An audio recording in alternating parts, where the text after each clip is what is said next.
Mesdames et messieurs, bonsoir. Merci de nous rejoindre pour ce nouveau numéro de Code 24, le magazine francophone de la rédaction de Futur TV, en partenariat avec France 24. De 1925 à 1961, à Tuam, dans l'ouest de l'Irlande, des milliers d'enfants pauvres ou nés hors mariage ont été placés au sein de l'orphelinat du Bon Secours, une maison maternelle financée par l'État et dirigée par des religieuses. C'est là que leurs mères, des filles perdues, comme on les appelait à l'époque, accouchaient et étaient obligées d'y abandonner leur bébé. Beaucoup de ces enfants sont décédés à la suite de négligence et de manque de soins appropriés, tandis que leurs mères ont été forcées à travailler dans des laveries pour payer les rentes de leurs bâtards. Pendant des décennies, cette tragédie a été effacée de la mémoire collective. En 2014, les restes de 800 enfants ont été retrouvés dans une fosse commune. Les survivants raconte la douleur et la reconstruction d'une enfance volée. Le reportage de Julie Dungeloff, Aurore Chloé Dupuis et Vincent Roux.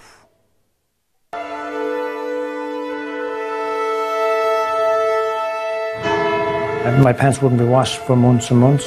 So if I wanted to take off my pants, the pants would actually stand up. It was that filthy. I believe in one Lord, Jesus Christ, the only begotten Son of God, born of the Father before all ages, God from God, light from light.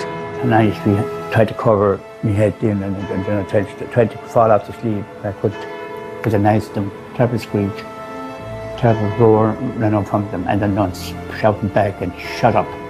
I believe in one holy Catholic and Apostolic Church. I confess one baptism for the forgiveness of sins.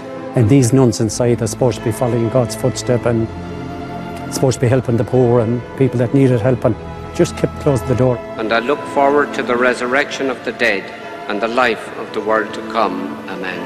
We accepted it because there was nothing we could do about it. They had the power.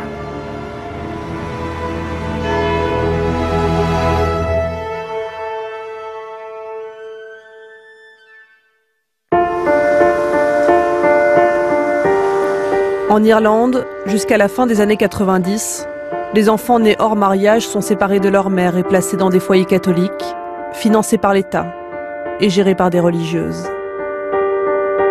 Certains sont placés dans des familles d'accueil, d'autres n'en sortiront pas vivants.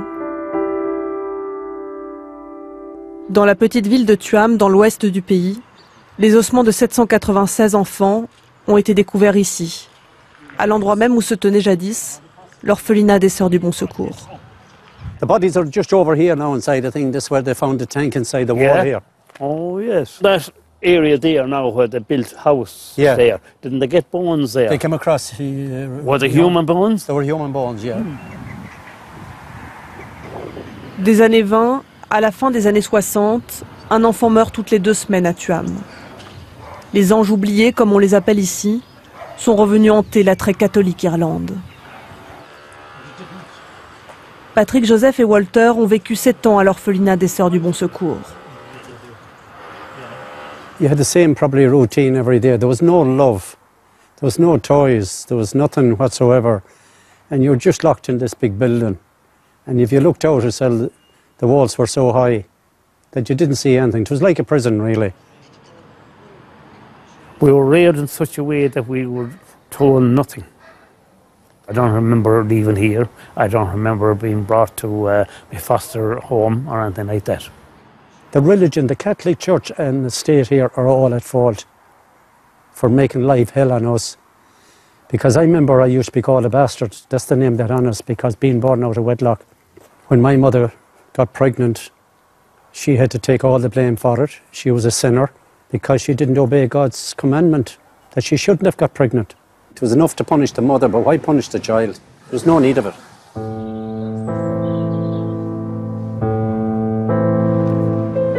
Catherine Corless a fréquenté la même école. Petite, elle se demande pourquoi ses enfants sont si maigres, vêtus de haillons. Pourquoi certains disparaissent du jour au lendemain. Des décennies plus tard, elle veut savoir et commence son enquête au cimetière de la ville. This plot here is called an angel's plot. It's where the children of the Tuam families are buried. Elle parcourt les archives et les cartes de la ville, analyse des certificats de décès. Des centaines de morts, mais aucune trace d'enterrement. I met the keeper of the graveyard who has the book that lists everybody who was buried here. The 796 were not in his book, which means they're not buried here. So my next quest then was, where are they buried? Le gouvernement finit par consentir à des prélèvements scientifiques. Le rapport tombe comme un coup près. Des quantités significatives de restes humains d'enfants âgés de 0 à 3 ans sont enterrés dans une fosse commune, sous l'orphelinat des Sœurs du Bon Secours. This little one is 1939. Her name was Annie. She was only 3 months old, and she died of epilepsy. His name is Gerard. He was 1 month old, and he was the son of a domestic, which was put down for them all, and he died of a respiratory infection. A lot of those diseases, they weren't fatal if they were treated on time, and if they got the proper medication and the proper care. I do believe that they could have saved quite a lot more of them. Parmi ces victimes, Marianne Bridget. Peter Mulryan la cherche depuis 3 ans. Sa petite sœur. Tous les deux sont nés au foyer de Tuam. Il ignorait son existence jusqu'à ce que Catherine Corless le contacte. Il a demandé à la justice l'accès au dossier de sa sœur, sans succès. Ce jour-là, il tente sa chance directement à l'Agence pour l'enfance et la famille. C'est ici qu'ont été transférées les archives de l'orphelinat à sa fermeture en 1961. Dossier médical, certificat de décès ou d'adoption. Nous n'aurons pas le droit de filmer. So this is a surprise. Oh no, I'm looking for my sister's In relation to Mary file. Bridget. That's it, yeah. Yeah. I want to see Yeah. that, you know? Yeah. And you see, there isn't a file on Mary and Bridget. Why? There never was a file on Mary and Bridget. I was shocked to hear that because I thought everyone having the planet born in this planet should have some records. Like, she's just adamant. But then as I asked the question, why weren't we told this long ago by their barrister to our barrister? And that didn't happen. It looked very false, like, you know. Les victimes de Tuam font face à l'omerta des institutions. Pourtant, sous la pression médiatique, le gouvernement finit par reconnaître l'existence d'une fosse commune en mars dernier. It's really important that we acknowledge that these are part of, no doubt, the extraordinarily difficult times that they would have had to endure. Une reconnaissance, mais aucune excuse ni action concrète. Le sort des dépouilles embarrasse les autorités. Leur offrir une sépulture décente ou les laisser dans cette fosse commune. Alors, Catherine Corless continue son combat pour la vérité. Elle a mis la main sur une vieille carte de Tuam, datant des années 70. C'est grâce à cet élément qu'elle s'est forgé une certitude. They know there's a burial ground there. They know it well, it's written here, and yet they tell me they know nothing. That was one of the obstacles. The obstacles was to get in to Galway County Council to see their records. It's quite obvious they want to hide this. It's too much. It's too big for them. It's almost like a collaboration between the government and between the nuns. Pour beaucoup, l'enquête aurait dû commencer il y a près de 50 ans. À l'époque, les enfants du coin jouaient avec des crânes sur une aire de jeu. En face, la maison de Mary Moriarty. Un après-midi à l'automne 75, intriguée, elle suit de jeunes garçons. Elle tombe dans un trou. Autour d'elle, des centaines de petits linceuls. Des nourrissons mort-nés, non baptisés, lui dira-t-on. It was accepted that that's what it was, that it was used by the home for babies who weren't christened. It was about fear that you didn't question the people because it wasn't right. Do you know what I mean? They were the bosses, they ran the schools, they ran the church, and they had a say in everything. And we did nothing about it, but the people within the system didn't do anything about it either. L'Église est toute puissante, la société irlandaise ferme les yeux. Aucun prêtre, aucune religieuse, aucun voisin. Personne ne parlera. Would they hit you or kick you or anything? Would they? How's the head? Ce soir-là, Peter retrouve Patrick, un autre enfant de l'orphelinat. Where it came from?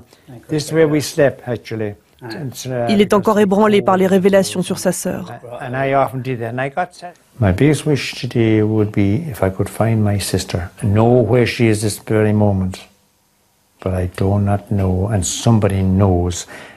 It makes me think more now that she's not there in Tuam. She could be beyond in America, sold off, got money for them. They were evil. Evil, that's why I call them. They were thinking about themselves. They didn't care about the human being, human children, little children like ourselves at that time. They didn't care about it. All they wanted was get money. Les religieux sont soupçonnés de s'être livrés à des trafics d'enfants.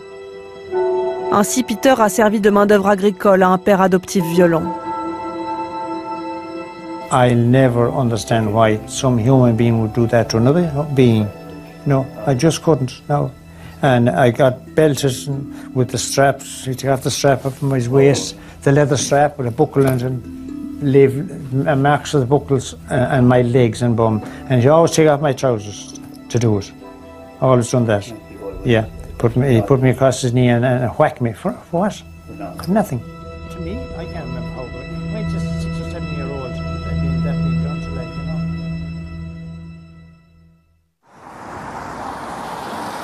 Il existait une dizaine de maisons maternelles comme celle de Tuam. Seuls quelques survivants sont parvenus à retrouver leur mère biologique. This would be the road my mother would have taken every week for 5.5 years to come out and try and get me out of the home. But the nuns wouldn't allow it. That they told her that he was going to be fostered out. That was very sad for her, because she knew then that she'd probably never see me again. Après des années de recherche, Patrick Joseph rencontre finalement sa mère en Angleterre. Elle a refait sa vie à Londres, s'est mariée. Elle n'a osé parler à personne de l'existence de son fils en Irlande. I could see it in her that she was so nervous because she didn't know what I was going to say. So I just went up and I just said, "Hello, Mother." This would be the first picture that was taken of my mother and myself in 1975. So you can see the smile. You know, just be able to hug, even give a kiss on the cheek and everything. It was so wonderful, like, you know. And, you know, you could tell people, oh yeah, I have a real mother, all right. My birth mother is still alive, I've met her. Comme deux étrangers, Patrick Joseph et sa mère apprennent à s'apprivoiser. Mais sa grossesse reste taboue. Elle ne lui avouera jamais dans quelles circonstances elle est tombée enceinte. Men had the power and the woman was always to blame. And I always feel about Adam and Eve. It was a woman that took the apple, like, and gave it to him, so it is her. And it's that way down through life. It's always the woman. And the men always get away. La mère de Patrick Joseph est décédée en 2012 à 88 ans, emportant son secret dans sa tombe. Comme elle, 35 000 filles perdues, comme on les appelait, ont accouché dans ces foyers. My mother, she carried that cross right through her life for nothing. So I want an apology, and I want to be able to get it in writing, so I can go back to her grave and read that over her grave to say that you didn't come in any sin and you would have met a beautiful mother. That's what I love to do.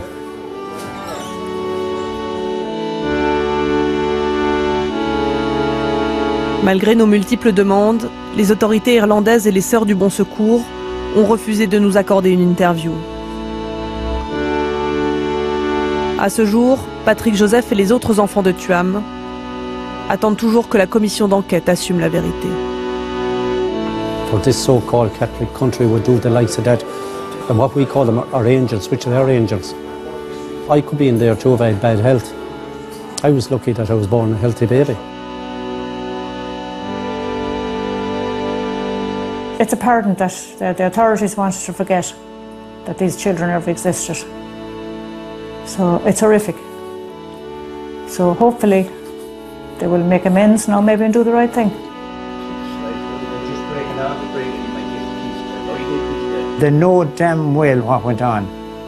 We've got loads of records to prove what they did. Living records, yeah. And all they're waiting for us to pass away, yeah, it's gone now. And we have what we want out of them. Allez, restez des nôtres, on se retrouve après cette très courte pause. À tout de suite.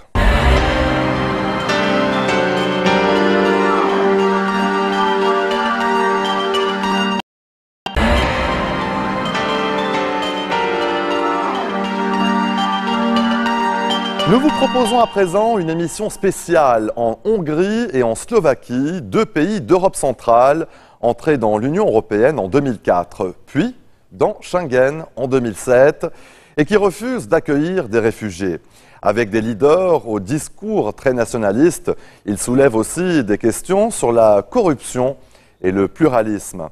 La Hongrie vient de reconduire au pouvoir pour un troisième mandat le très droitier Viktor Orban, accusé de dérive autoritaire. Caroline de Camaret nous en dit plus.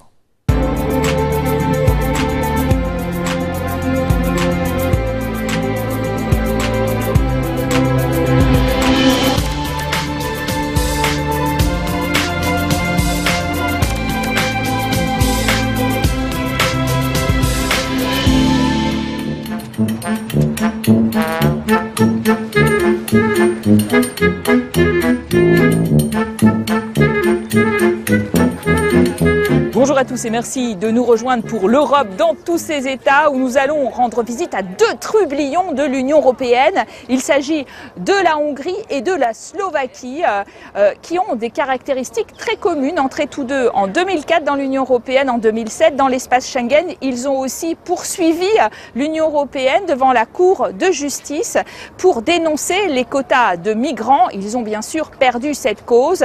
Alors nous sommes ici aujourd'hui en Hongrie, à Budapest, où Viktor Orban, le très droitier Premier ministre, a été réélu pour un troisième mandat. Certains s'inquiètent beaucoup de nouvelles dérives autoritaires.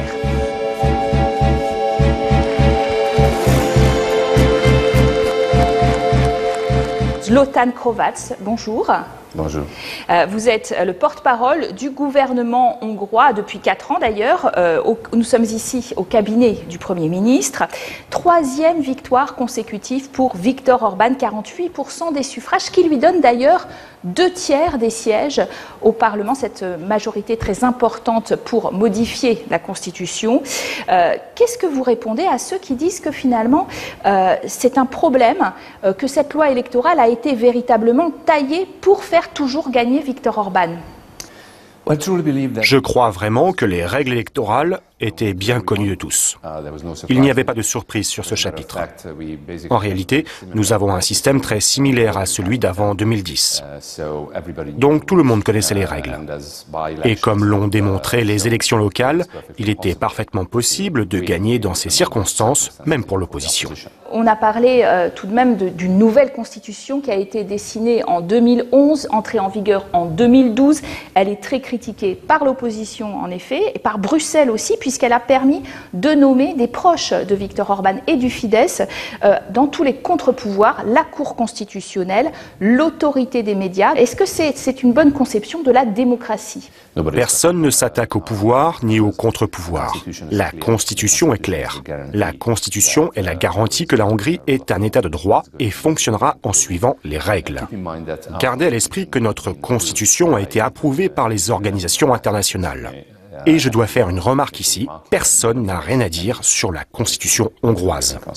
Votre pays a saisi, au sein du groupe de Visegrad, la Cour de justice de l'Union européenne pour empêcher les quotas de répartition des migrants. Vous avez perdu ce cas. Vous refusez donc, d'un certain point de vue, la solidarité sur cette question des réfugiés qui concerne toute l'UE. Est-ce que vous Vous entendez que certains disent, mais vous recevez par ailleurs 25 milliards d'euros de fonds structurels, et ça peut aussi changer.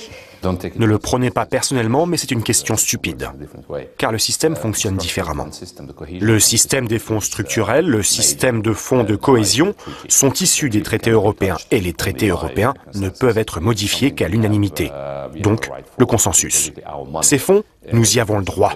Il s'agit fondamentalement de notre argent donné pour faire face aux défis que les pays d'Europe centrale ont dû relever en entrant dans le marché commun. Donc la Hongrie a toujours été solidaire de l'UE. Gardez l'esprit que nous protégeons les frontières extérieures sud de l'UE, la frontière Schengen. Et nous avons dépensé plus d'1 milliard d'euros ces 2 dernières années pour établir un système de contrôle de la frontière qui nous permet de diminuer et même de stopper l'immigration illégale comme on nous le demande. Vous voulez faire une nouvelle loi encore aujourd'hui à la suite de la réélection de Viktor Orban sur les organisations s'occupant de politique. On sent bien que ce qui est visé, c'est en particulier George Soros, un certain milliardaire hongrois américain, si vous voulez, qui est l'obsession véritablement de Viktor Orban. Non. Moi, je crains que ce soit M. Soros qui soit obsédé par l'idée de s'immiscer dans les affaires intérieures de la Hongrie, dans sa politique, sans avoir de mandat. Nous avons affaire ici à une lutte sur les migrations illégales, dans laquelle des organisations, des soi-disant ONG, qui se considèrent comme de la société civile, vont à l'encontre des règles aux frontières et aident les migrants illégaux. C'est notre cible, avec cette nouvelle loi, acceptée et soumise au Parlement, qui va revenir devant le nouveau Parlement rapidement. Toute dernière question. 12 députés Fidesz au Parlement européen, dans le grand parti du Parti populaire européen, qui est très régulièrement critiqué parce qu'il trouve que finalement vous n'avez pas le même ADN que le reste de ce parti très mainstream. Est-ce que vous allez rester pour les élections de 2019 ?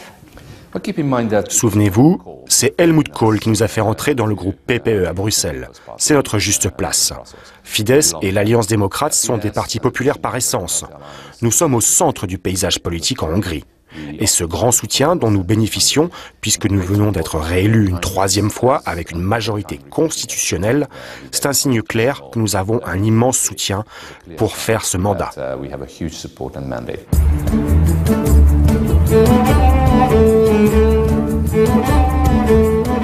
Sur le plan économique, le Premier ministre Viktor Orban entend instaurer l'économie illibérale, c'est-à-dire un mixte de dirigisme et de protectionnisme. Cela ne convient pas tout à fait aux Européens, d'autant qu'il souligne le caractère très corrompu des proches du pouvoir. L'OLAF, l'Office antifraude de l'Union européenne, pourrait demander jusqu'à 43 millions d'euros de remboursement par rapport aux fonds versés par l'Union européenne. On regarde tout de suite ce reportage éclairant de Gulliver Cragg. Tout juste financé par l'Union européenne, la lumière de ces lampadaires flambant neufs est pourtant jaunâtre. 7,4 lux, juste en dessous de la lampe. En dessous de 6 lux, l'œil humain ne peut pas distinguer les couleurs. Ces réverbères peu clairs ont été installés dans une trentaine de municipalités dirigées par le Fidesz. Cet éclairage a été réalisé par Helios, une compagnie qui appartient entre autres au gendre du Premier ministre István Tiborcs. Selon moi, ils les font marcher à bas régime pour les faire durer plus longtemps et pour réduire les coûts. L'Office européen de la lutte antifraude accuse Helios d'avoir remporté illégalement des contrats d'éclairage public et lui réclame plus de 43 millions d'euros. Des montages courants grâce auxquels des entreprises proches du pouvoir parviennent à tromper le système et détourner l'argent européen. Prenez cet immeuble municipal qui a été rénové récemment pour un coût de 2,3 millions d'euros. Pour un projet de cette ampleur, la loi exige un appel d'offres. Mais en morcelant ce projet, ils ont pu donner le travail à leur type. On en a eu la preuve en conseil municipal, on pourrait les poursuivre en justice. 41 recommandations de l'OLAF impliquant de l'argent européen sont en cours. La Hongrie figure au 2e rang des pays les plus corrompus d'Europe selon Transparency International. Révolution de palais. En février dernier, cette ville a élu un maire indépendant et critique. La conséquence de la corruption, c'est que les politiciens ne veulent plus d'une presse libre, car ils craignent que les gens soient informés de la corruption. Ils ne veulent pas de justice d'État, car ils iraient en prison. C'est ainsi que, tout d'un coup, toutes les libertés civiles diminuent, régressent. À son arrivée, ce nouveau maire met le nez dans des documents suspects et charge ce lanceur d'alerte de vérifier certains contrats immobiliers. Le plus inquiétant, c'est que l'homme qui a géré cette ville pendant des années a aujourd'hui un rôle important au sein du ministère chargé d'allouer les fonds européens. Cet homme, c'est János Lázár, l'ancien directeur de cabinet de Viktor Orban. Il a été réélu député aux dernières élections. Pour mieux détourner l'attention des affaires, son parti mise sur le bouc émissaire habituel, l'immigré.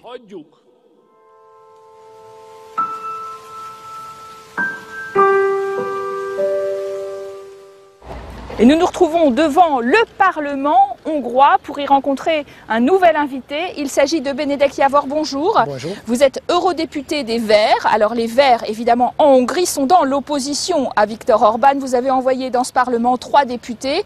Et en vérité, on a vu cette victoire, la Pyrrhus de Viktor Orban, 2 tiers des sièges dans ce Parlement. Est-ce qu'elle est méritée ? Ces victoires, c'est le résultat d'un système dessiné ou créé pour soutenir le plus grand parti. Ça ne signifie pas qu'il y a une supermajorité dans la société. Aussi, il y a le système du média, le média public.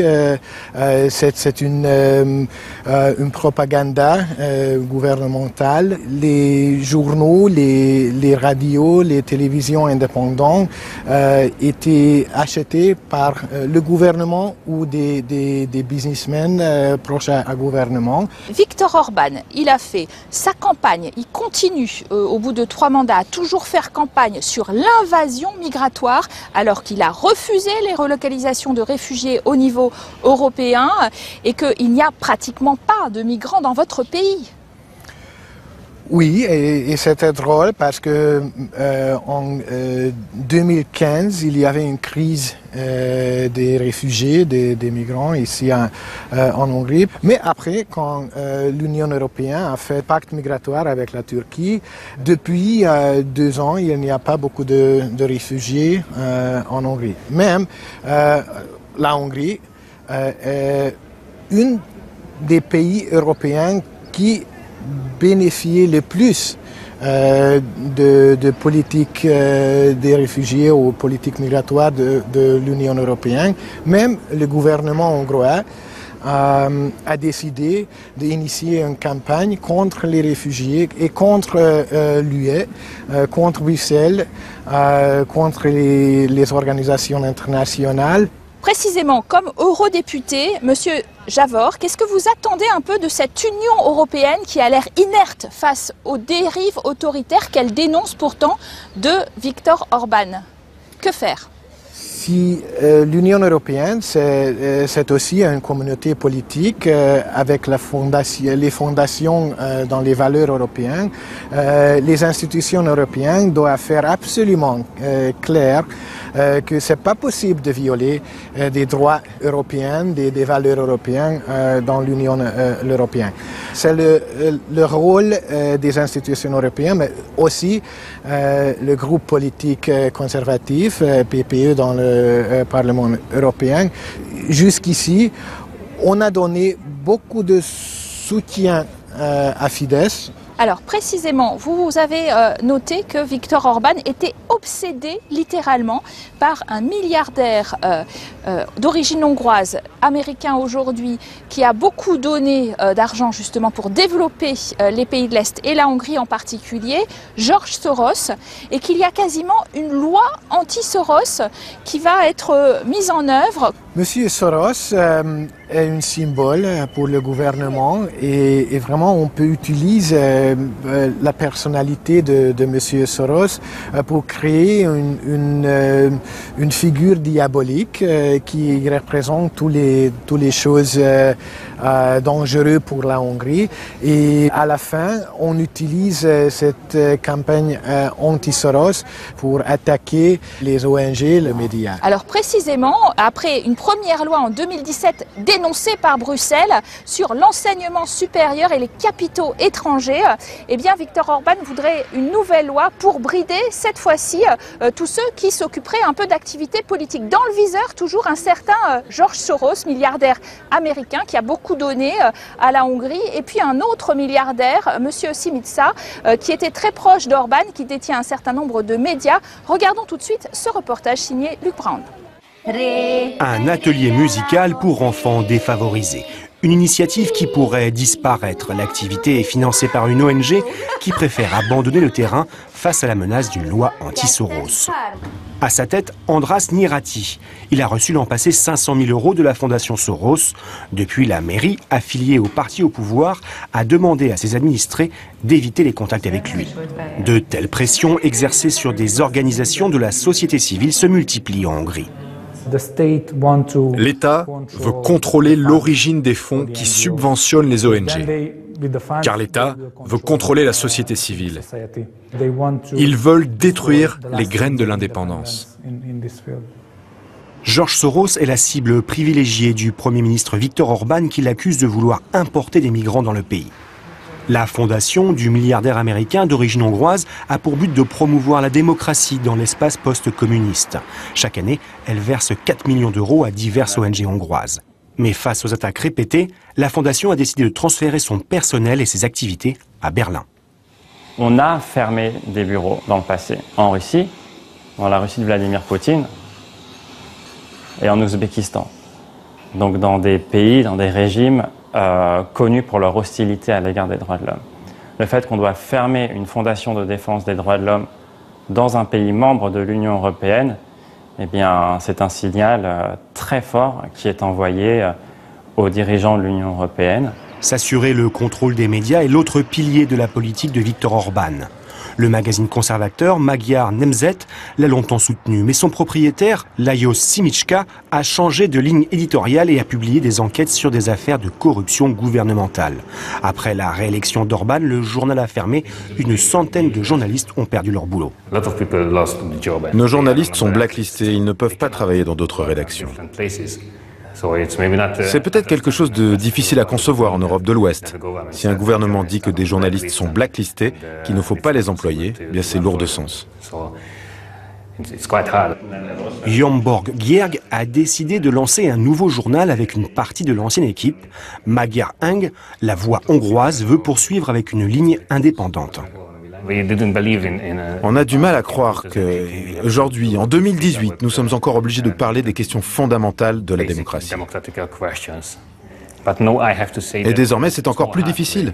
Nous devons nous battre pour survivre en tant que journalistes indépendants. Le journal n'a pas trouvé d'imprimeur en Hongrie. L'édition papier est mise sous presse en Slovaquie.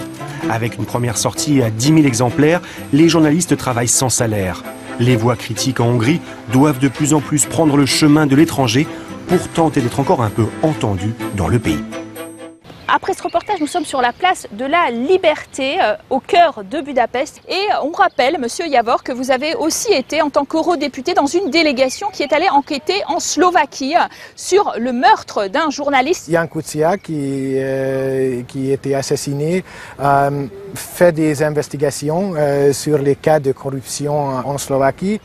Merci à vous d'avoir été notre invité aujourd'hui, monsieur Javor. Merci à vous de nous avoir suivis et nous partons tout de suite en direction de l'autre pays qui pose bien des questions à l'Union européenne, à savoir la Slovaquie. À tout de suite, juste après la pause. Allez, restez des nôtres, on se retrouve après ceci.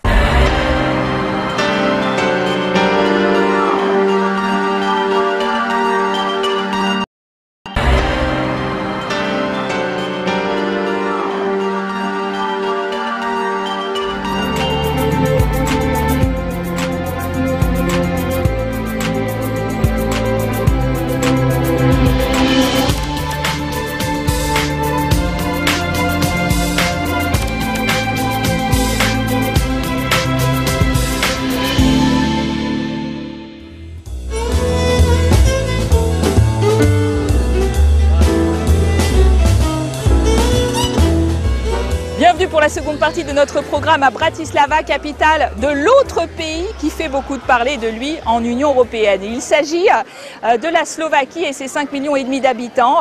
Sorti du communisme, il a réussi il y a 25 ans un divorce de velours avec la République tchèque. Puis il est entré en 2004 dans l'Union européenne, en 2007 dans l'espace Schengen. En 2009, il devient membre de la zone euro et c'est d'ailleurs le seul dans ce cas des fameux 4 du groupe de Visegrad. Néanmoins, son gouvernement social-démocrate est tout aussi dur vis-à-vis des migrants que les autres membres du groupe et il est reproché à ce gouvernement aussi sa corruption. En effet, en février dernier, un terrible assassinat a eu lieu contre le journaliste Jan Kuciak, un journaliste d'investigation qui enquêtait sur les liens entre la mafia italienne et des membres du gouvernement. À la suite de ça, la société civile s'est rebellée. On regarde ce reportage signé Adeline Percept. Une place vide qui pèse par l'absence. Juste avant d'être assassiné, Jan Kuciak enquêtait ici sur les liens entre la mafia et le gouvernement Fico. Son collègue Martin décrit un climat de travail difficile. Les gens ont très peur de parler aux journalistes. Si tu révèles une information, si tu parles d'une affaire, il y a de fortes chances pour qu'une sanction te tombe dessus, surtout si tu entraves le business de quelqu'un. Et il n'y a pas grand monde pour parler aux journalistes. Cette atmosphère hostile aux journalistes a régné pendant les 10 ans de pouvoir du social-démocrate Fico. Des prostituées anti-slovaques, voici comment les qualifiait jadis le Premier ministre contraint à la démission. Car la mort du journaliste de 27 ans et de sa compagne a agi comme un électrochoc.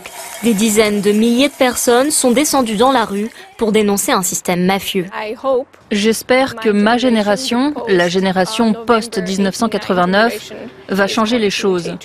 Car si nous ne le faisons pas, qui le fera ? Nos parents ont combattu pour notre liberté lors de la révolution de velours.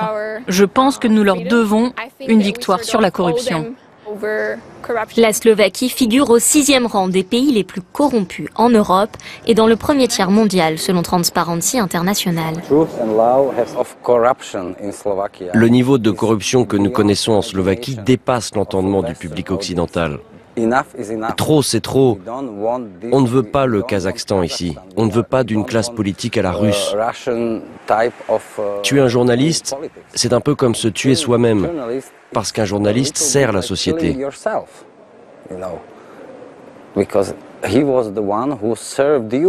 La dernière enquête de Jan Kuciak mettait en cause le gouvernement de Fico.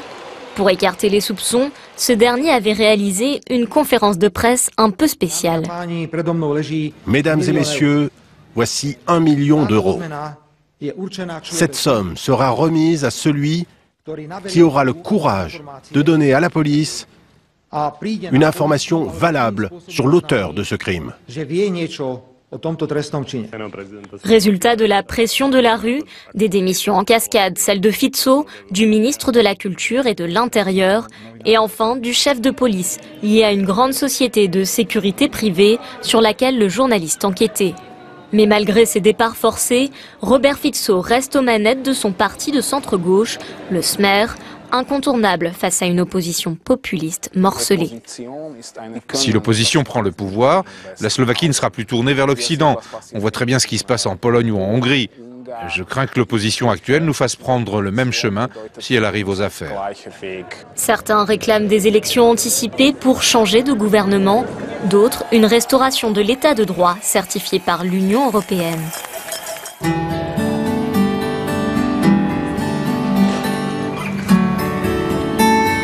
Après ce reportage, nous nous retrouvons sur la place SNP qui abrite les grandes manifestations à Bratislava et nous sommes en compagnie d'une activiste, justement, Karolina Farska, bonjour.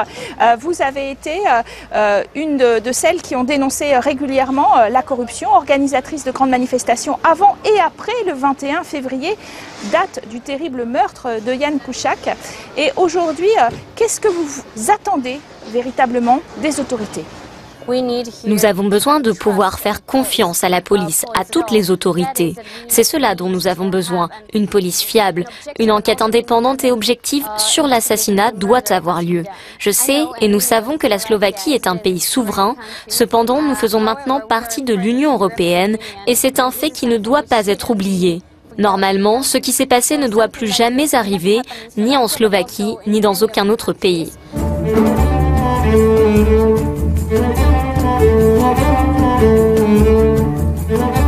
Et nous allons maintenant à la rencontre d'Ivan Stefanek. Bonjour, vous êtes eurodéputé dans l'opposition au gouvernement, les chrétiens démocrates, bien que vous soyez dans le PPE au Parlement européen. Alors évidemment, cette affaire Jan Kuciak a beaucoup secoué la jeunesse slovaque. Comment vous l'interprétez? Qu'est-ce qu'elle attend de l'Europe?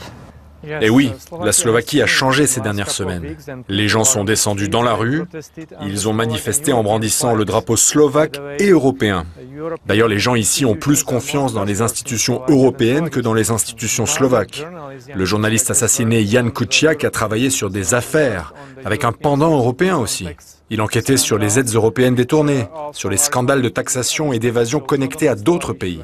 Donc ce n'est pas qu'un problème uniquement slovaque. De même que notre Parlement européen est co-responsable de la vérification de l'utilisation des subventions dans les États membres. L'enquête de Jan Kuciak, elle a mis en évidence un mode de fonctionnement très clientéliste, des liens forts entre la 'Ndrangheta, la mafia italienne, et un certain nombre de membres proches du gouvernement. Oui, exactement. C'était réellement un choc pour tout le monde. La mafia est liée de manière si étroite au gouvernement, avec le parti Smer, le parti socialiste. Et les gens demandent des élections anticipées pour rétablir un état de droit et pour un fonctionnement démocratique. Parce que l'une des questions fondamentales est qui gouverne notre pays? Est-ce la mafia ou le gouvernement?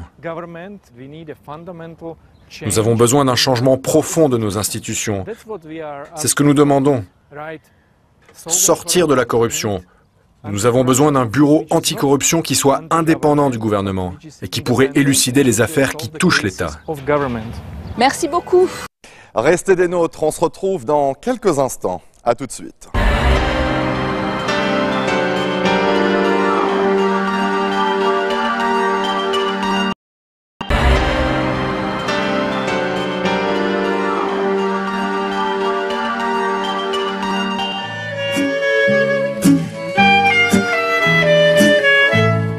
Et nous allons maintenant au centre de Bratislava à la rencontre d'un nouvel invité. Il s'agit de Joseph Nagy. Bonjour. Bonjour. Vous êtes eurodéputé du Parti populaire européen, mais en fait ça correspond au petit parti Mostid ici, qui est au gouvernement, un gouvernement qui a été très critiqué justement après l'assassinat d'un journaliste.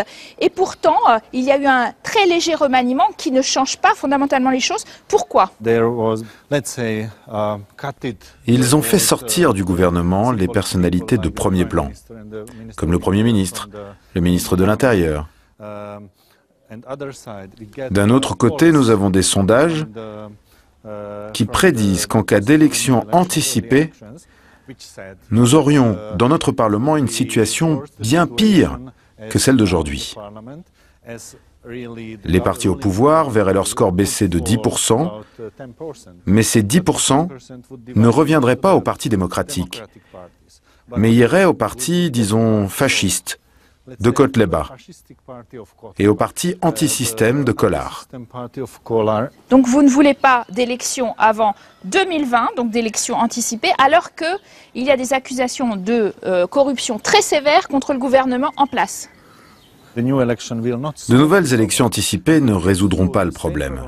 Et nous pourrions avoir le même problème qu'à Malte. Après un assassinat politique d'un journaliste, bien réel là-bas, les nouvelles élections ont reconduit le même gouvernement avec le même Premier ministre et les mêmes sont revenus au pouvoir. Vous savez que Robert Fico n'est plus certes Premier ministre, mais il est supposé tirer les ficelles quand même. Fico est toujours le chef du parti. Mais nous croyons que dans ce parti socialiste, et c'est réellement un grand parti avec au moins 20 000 membres, eh bien toutes ces personnes n'ont pas tort.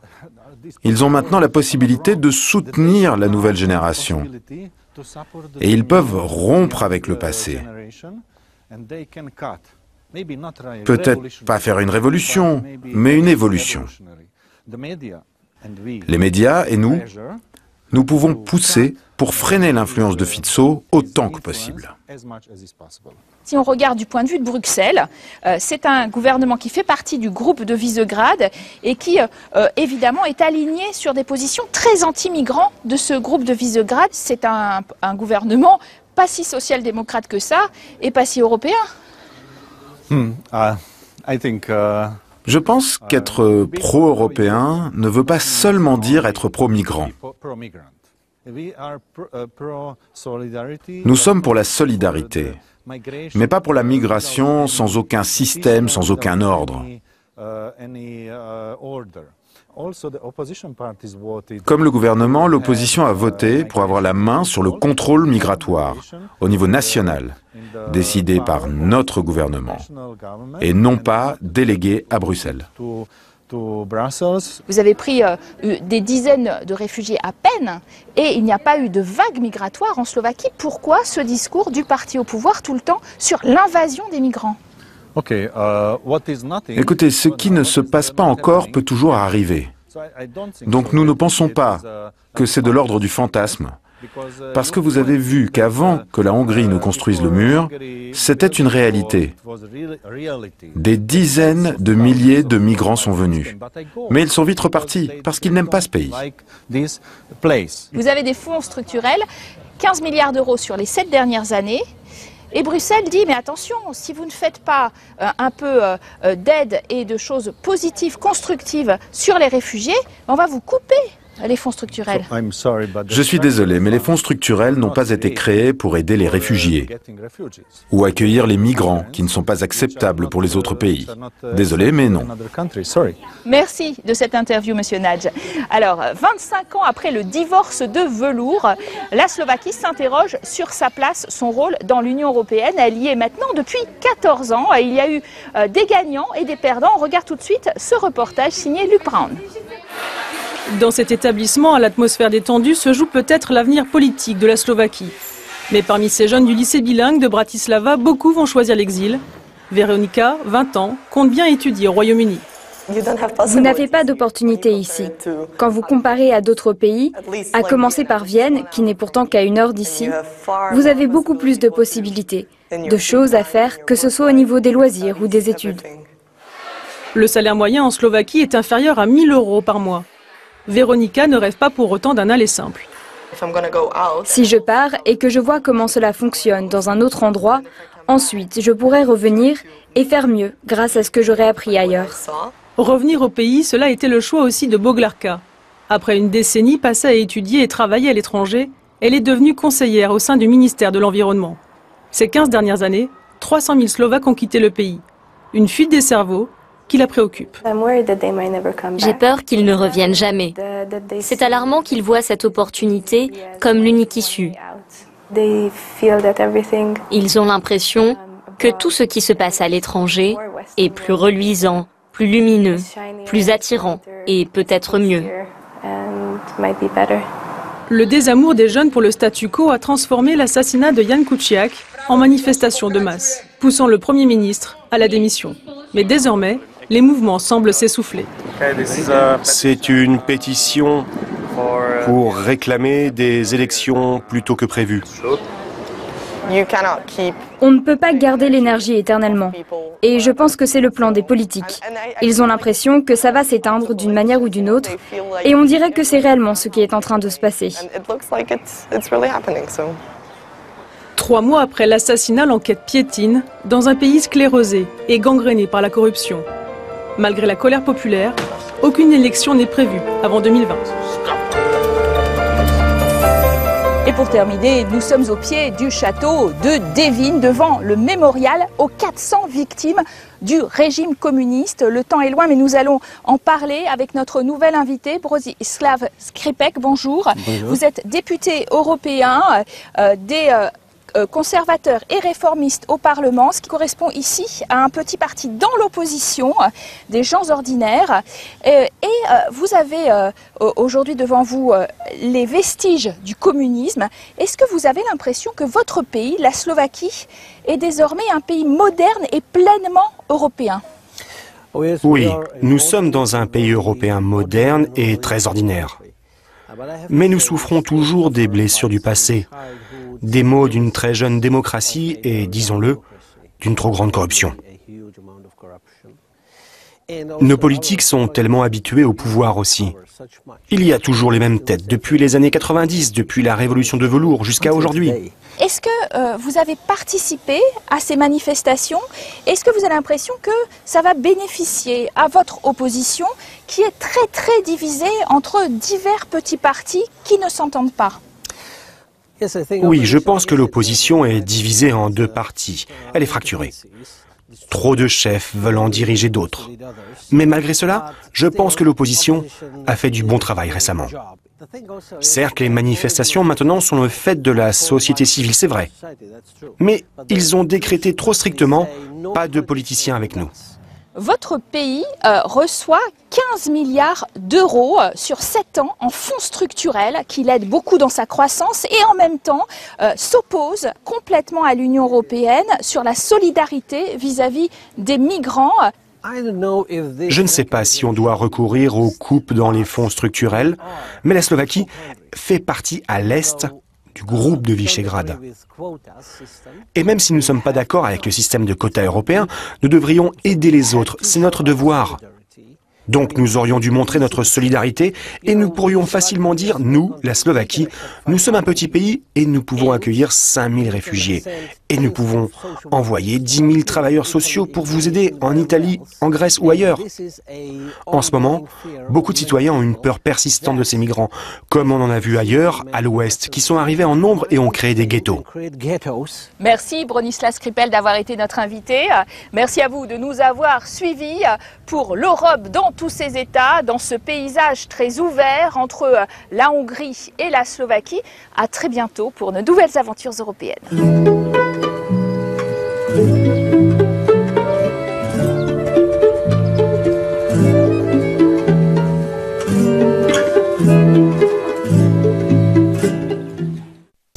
Et c'est la fin de cette édition. Merci à vous tous de nous avoir reçus chez vous. Très bonne suite de programmes sur notre antenne et je vous dis à la semaine prochaine.